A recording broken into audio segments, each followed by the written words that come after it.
We did get to hear me do something. Nashville came north recently with an appearance by acclaimed songwriters Marty Dodson and Clay Mills.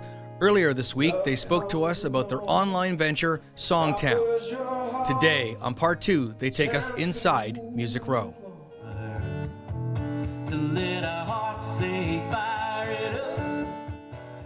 Marty Dodson grew up in Nashville and picked up his first guitar at age 11. After getting a psychology degree, he settled into a career, but a decade later, he dropped everything to chase his songwriting dreams. When I first started songwriting, my mother-in-law thought it was the stupidest thing she'd ever heard of.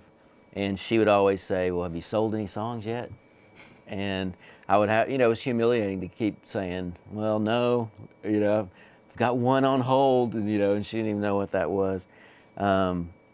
So when I you finally get that first cut, and you go, okay, so a little validation. But when you hear a song on the radio, it's very moving, at least to me. Marty has reached #1 twice with Billy Currington tracks and once with country superstar Kenny Chesney for a song that was actually intended for someone else. And in this case, with that song, everybody related to Kenny had passed on the song and said they didn't like it. And George Strait cut the song, and Kenny was on George's bus, and George played it for him. And then later on, it didn't come out on George's record, so he decided not to use it after he had cut it. And Kenny remembered the song, and so he tracked us down and asked us if he could record it. So I always say that George Strait pitched the song to Kenny Chesney for us. Going out of my mind these days. When Clay Mills informed his family he was moving to Nashville to become a songwriter, they actually held an intervention.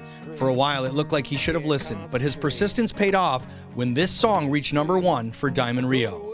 I literally got to Nashville, wrote songs pretty much 5 days a week for 7 years. And, every couple months I'd get a call from back home. Hey, you want your old job back?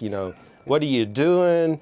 So when Diamond Rio cut this next song, it went #1. And I got 33 calls the week it went #1. And they all started out, we knew you were going to make it. Most songwriting sessions occur in Nashville, but Clay would reach #1 by getting on a tour bus with none other than Hootie and the Blowfish.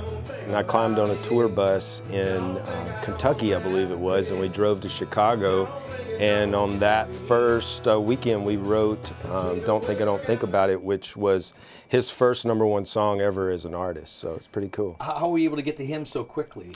My publisher was friends with his manager from a long time ago, and he had heard that Darius Rucker was going to do a country record. Now, nobody told me this, so I show up to write with Darius, and I had all these ideas, maybe for a rock song. And Hootie and the Blowfish? Yeah, I'm out on tour with Hootie and the Blowfish, climb on their bus, and I sit down, and I got a couple ideas, and he's like, well, what are we going to write for my new country project? And I'm like, oh, no, nobody told me. Because, people get better. Together, Clay and Marty have thousands of songs to their credit. They begin each writing session not looking to write just a song, but a hit. Most of us at some point think, well, was that last one my last one? Or, or are there more coming, Because it's kind of frightening sometimes when you go through a dry spell or, there's a lot of what happens after I write the song that I can't control. So I just try to focus on that. I love getting to go in a room every day and write a song with someone. The odds aren't good. Like, I've probably written 5,000 songs and had maybe 14, 15 hits.